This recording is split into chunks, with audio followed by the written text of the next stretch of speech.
Nah, Dokter Ziki dan Mbak Elly, tadi ini sempat dikatakan bahwa banyak artis Hollywood juga merasakan gejala cemas seperti Katy Perry, tadi hampir ada percobaan bunuh diri.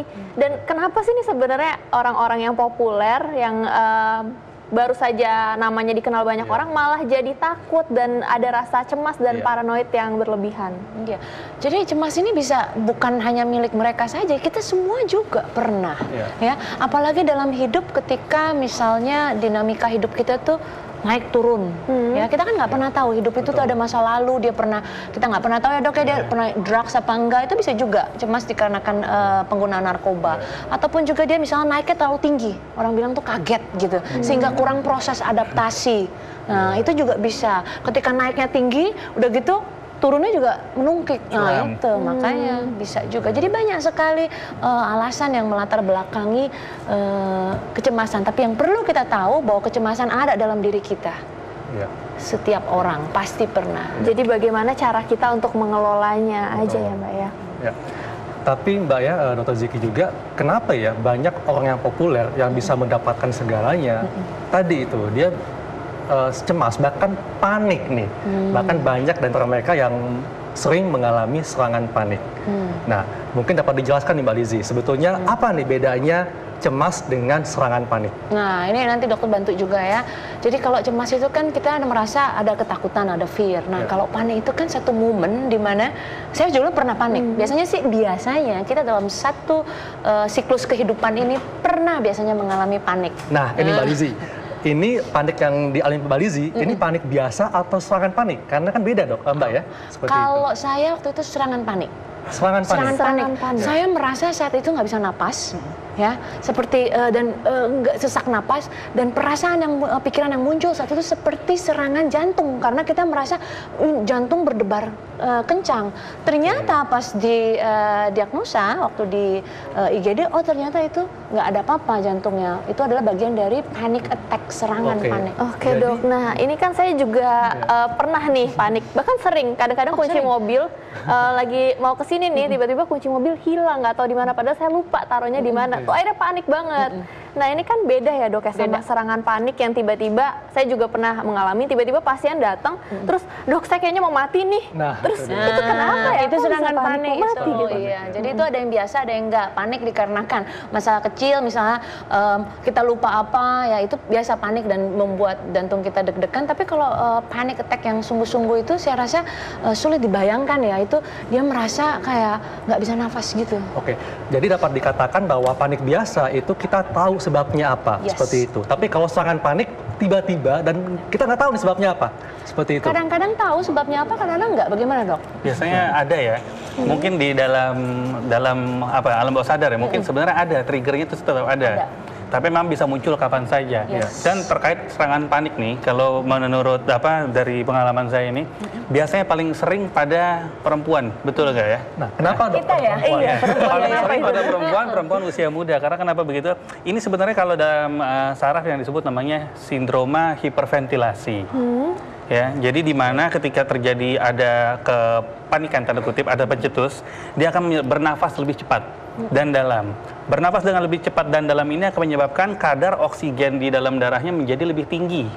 Nah, masalahnya apa? Oksigen bukannya bagus, tapi ketika lebih tinggi akan menyebabkan pembuluh darah yang di otak itu menjadi kecil, sehingga aliran darah ke otak berkurang.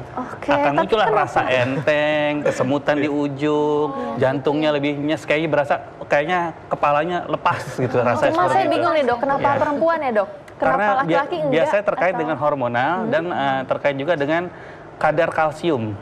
Kalsium. Laki-laki biasanya enggak, karena hormonal stabil dan laki-laki tidak menstruasi, tidak menyusui dan tidak hamil. Itulah mengapa wanita harus banyak konsumsi kalsium seperti itu. Iya, bisa dianggap begitulah. Jadi suplementasi kalsium dan minum atau makanan yang tinggi kalsium mungkin akan membantu ya dok? Membantu, ya. Oke.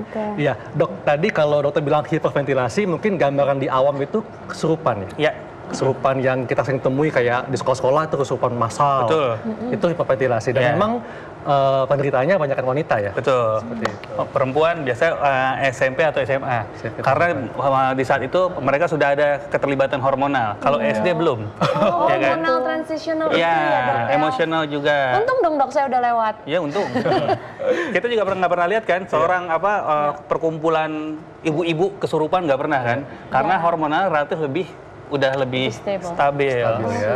Iya, nih Mbak Lizzy, kalau kita bicara tentang serangan panik, tadi bisa timbul kapan saja, Ya. dan kadang tidak terkait dengan situasi yang dialami. Misalnya nih, ketika sedang ketemu teman di swalayan, lagi ngobrol asik, tiba-tiba, wah, merasa kayak mau ada serangan jantung, tiba-tiba merasa ketakutan, seperti ini, serangan panik berarti ya, seperti itu. Nah, Dr. Ziki, apakah ada penyakit yang gejalanya seperti serangan panik?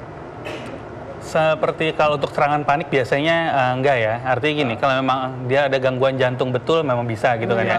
Tapi kalau kita terkait lebih luas lagi misalnya pada kecemasan, itu bisa. Jadi ada beberapa penyakit yang menyebabkan misalnya penyakit-penyakit yang terkait di otak sendiri seperti tadi saya sebutkan di layar. Tapi bisa juga penyakit-penyakit yang di luar otak. Contohnya gangguan hormonal misalnya pada orang-orang dengan gangguan tiroid.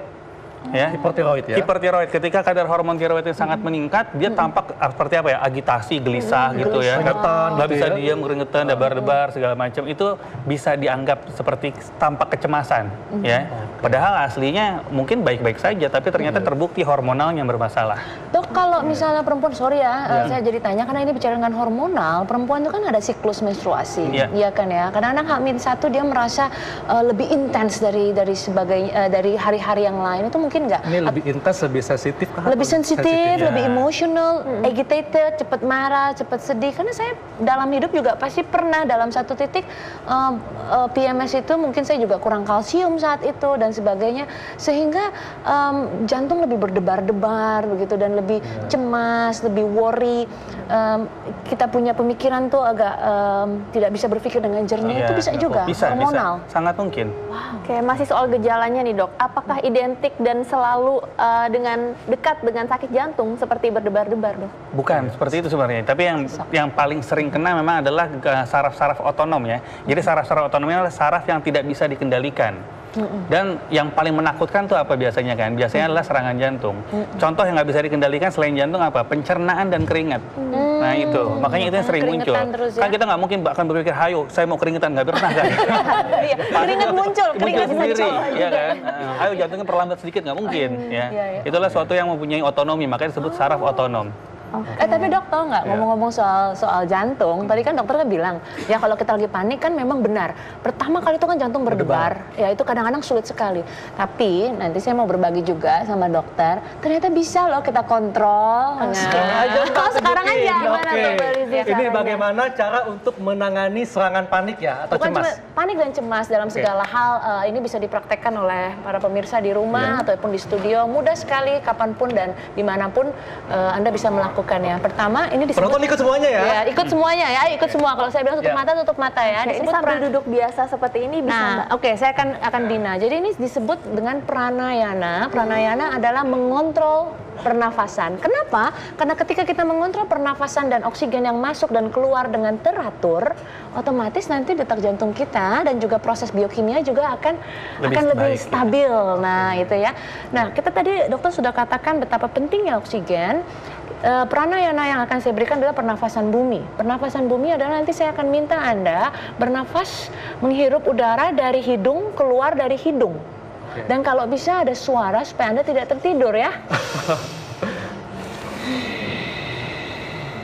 Oke.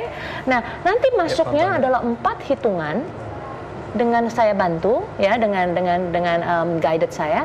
Lalu juga 4 hitungan keluar. Jadi kalau saya katakan in 2, 3, Anda Tarik nafas. Oke. sampai 4. Yang tidak boleh Anda lakukan Ikut nonton ya. yang Ayo tidak ikut ya. boleh Anda lakukan adalah begini. Dan menyimpan itu yang kita nggak boleh Ya, tadi ya. dok. Ya kan kita nggak boleh nyimpan. Kita harus mengatur sirkulasi. Oksigen yang masuk dan ketika kita keluar itu akan mensirkulasi semua oksigen ke semua pembuluh darah, otot-otot yang pegal. Kita akan lakukan 4 kali. Sekarang Anda posisi di rumah, yang ada di rumah silakan posisi. Kalau ada di sofa silakan duduk. Kita tidak tegak, tapi kita akan nyender, relax. Sekarang semua Pelan-pelan relax. Dokter Haikal nyender aja, Oke, dokter. nyender ya. Nggak apa-apa ya, oke. Kamu juga sayang, oke ya. Kemudian Mbak, Kamu jangan ya yang di studio nanti kamu jengkang. Kamu nggak ada belakang soalnya, jangan kamu jomplang nanti ya. pokoknya Oke. santai Mbak posisinya ya. Santai banget. Santai. Ya. Close your eyes. Tutup matanya. Tutup mata ya? semua. Mata ya? Tutup Tutup mata. mata. Saya akan lakukan 4 kali ya. Kalau saya katakan in, tarik nafas dari hidung. Kalau saya katakan out, tarik nafas dari hidung juga. Oke. In mulai 1, tarik nafas 2, 3, 4, lalu out, keluarkan 2, 3, 4. Kita lakukan lagi in 2, 3, 4, perlahan keluarkan 2, 3, 4, in 2, 3, 4, and out 2, 3, 4. Oke. Wow. Sekarang buka mata Anda. Rasanya gimana, Dok? Wah, lebih Relax nggak sih? Relax, Mbak. Relax dan jadi Ngantuk ini kan? dia. Nah, ini bagus juga untuk insomnia. Betul. Cemas saya hilang semua. Iya, aja masih hilang. Itu 4 ketukan ya, tapi kalau Anda mau jauh lebih rileks lagi, buat jadi 6 ketukan. Jadi lebih panjang lagi begitu. Tapi kalau udah nggak sanggup gimana, udah mentok gitu, jadi tapi tetap nggak boleh ditahan itu ya dok ya? Jangan ditahan, jadi masuknya harus ya itu sesuai dengan ketukan. Makanya Anda bisa melakukan ketukan itu dari dengan dalam hati sendiri. Lebih teratur kan Lebih ya? teratur ya. Jadi kalau sebagai muslim mungkin kita bisa mengucapkan astagfirullahaladzim Ya. seperti itu ya. Tapi pelan-pelan Tapi ya. pelan, jangan marah ya. Astagfirullahaladzim gitu, Iya. tapi marah. Oke, iya sangat luar sekali ya. Luar biasa. Oke. Nah, Dok, kalau dari segi terapis medis, apakah ada yang dapat lakukan untuk menangani serangan panik? Sebenarnya untuk tadi intinya mengatur keseimbangan kadar karbon dioksida dan oksigen. Tapi kan orang lagi panik kan kalau disuruh tenang, terus napas nggak bisa ya, ya kan? Cara yang paling gampang sebenarnya kita ada caranya dulu diajarkan dengan menggunakan paper bag. Ya, Resep boleh nggak, Dok? boleh aja sih. Boleh, Tapi jangan dikekep semua gitu ya. Tapi dikasih celah sedikit di bawahnya ya. Karena kenapa? Ketika kita panik itu akan cenderung napasnya lebih cepat. Nah, ini akan bikin pembuluh makin kecil lagi. Jadi gimana caranya napas tetap boleh cepat, tapi karbon dioksidanya terhirup. Jadi mesti dicampur. Oh, jadi Oke, pada saat Dok. kita lagi nyetir gitu, Dok, cari gorengan, Ya. terus udah gitu minta paper bag-nya ya, Dok ya? Ya, betul. Tapi jangan mengintir juga ya, bahaya. Bisa jadi. Nah, ini ngomong-ngomong soal gampang cemas, nggak cuma artis Hollywood aja, tapi juga ada artis Indonesia yang gampang cemas. Coba kita lihat dulu liputan berikut ini.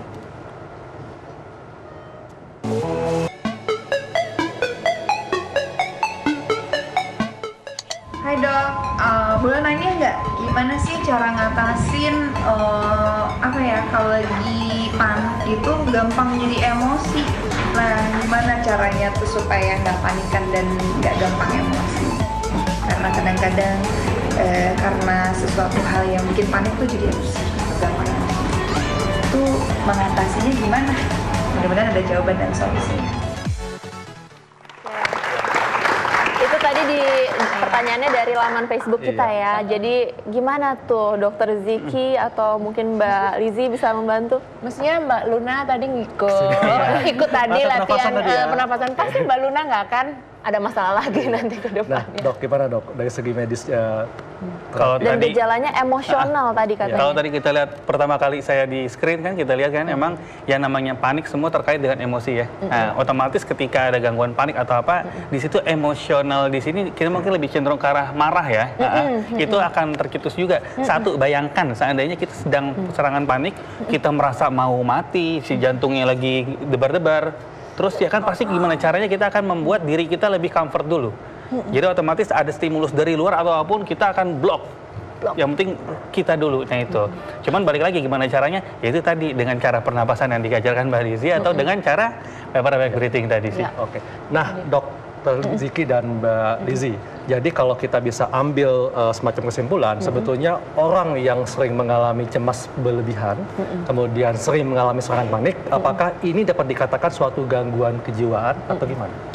Kalau menurut saya gangguan kejiwaan itu tuh kadang-kadang kita terlalu cepat mendiagnosa seseorang gangguan kejiwaan. Seperti saya katakan Dr. Haikal, saya melihat biasanya bibit-bibit itu sudah muncul dari kecil. Kalau dari biasa anak-anak kita suka cemas begitu, kita biarkan saja, itu akan muncul pada saat dia masuk TK dok, masuk SD, SMP, SMA. Nah begitu dia mulai masuk dewasa, itu sedemikian rupa, dia sering sekali merasa cemas, sudah jadi bagian karakter, itu pasti akan masuk dalam simptom diagnosa gangguan. Kecuali kalau memang tadi dokter katakan organik, ada masalah di bagian otaknya begitu. Nah kalau dari saya cuma katakan bahwa sedari dini apa yang bisa kita lakukan untuk mencegah adalah apapun yang saat kita stres atau cemas, yaitu dia kontrol kita punya breathing atau kita punya pernafasan. Ada pepatah mengatakan owning your breath, nobody can steal your peace. Gimana dok? Artinya kalau kita bisa mengontrol pernafasan kita, tidak akan ada orang yang bisa merenggut kita punya rasa damai. Oke, Gitu. luar biasa. Baik. Terima kasih Mbak Lizzy, Dr. Ziki, sangat bermanfaat sekali penjelasannya. Dan Dr. Sheila, Nah, setelah ini kita akan bahas apa nih, Dok? membahas seperti biasa Dokter Haikal, ada cara sehat, dan kali ini cara sehatnya bagaimana sih kita menyalakan AC di dalam mobil ketika mobil kita ini lagi terkena terik sinar matahari. Jangan kemana-mana, tetap di Ayo Ayo Sehat.